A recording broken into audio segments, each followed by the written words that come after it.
Mudah-mudahan cukup waktu 3 menit untuk cerita tentang kerja paksa gara-gara pergi haji. Jadi ada orang namanya itu Asgaf ya.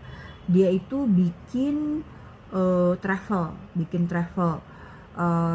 di Malaysia. Jadi ini orang Arab di Malaysia ya. Jadi ceritanya dulu itu kan orang pergi haji itu kan perlu biaya yang besar. Nah, banyak kan orang Indonesia itu nggak bisa pulang guys karena kekurangan uang gitu loh. Nah, si Asgaf ini akhirnya ngasih pinjaman gitu ke orang-orang jemaah orang Indonesia. Tapi sebenarnya itu adalah jebakan Batman karena sebenarnya mereka itu dipaksa untuk jadi pekerja di kebun karet dia. Jadi si orang ini tuh punya perkebunan karet. Nah, saat itu tuh perkebunan karet dia itu lagi merugi. Jadi gimana ceritanya dia itu bikin supaya dapat tenaga kerja yang murah gitu. Nah, bagaimana kasus ini selanjutnya? Ya, beginilah ceritanya. Jadi si Asgaf ini punya perkebunan di Pulau Kokop Cocop gitu. Pokoknya tulisan COCOB. Jadi bikin para jemaah Indonesia itu hidupnya sengsara.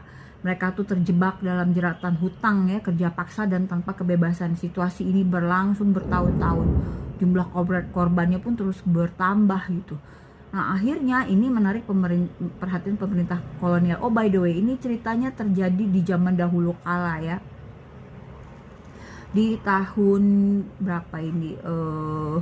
Pokoknya zaman dulu banget deh. Nah, akhirnya turun tangan lah pemerintah ya, pemerintah kolonial itu. Oh, kejadian di akhir abad ke-19.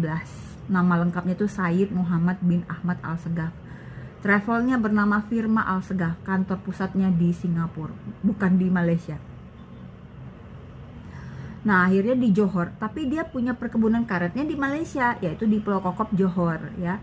Gabungan bisnis haji dan perkebunan karet ini. Jadi bikin dia tuh orang terkaya di Semenanjung Melayu. Nah, akhirnya disuratilah si pemerintah Belanda itu akhirnya menyurati konsul Belanda di Jeddah, di konsul Belanda di Singapura juga. Nah, jadi ceritanya akhirnya dibikinlah supaya orang ini nggak bisa lagi buka travel dia gitu, karena nggak habis-habis utang orang itu, dibikin lingkaran hutang gitu loh guys. Jadi ini membuat mereka jadi terpaksa jadi kena kerja paksa gitu. Nah, akhirnya selesailah kasusnya ini, di pemerintah Belanda turun tangan akhirnya gitu.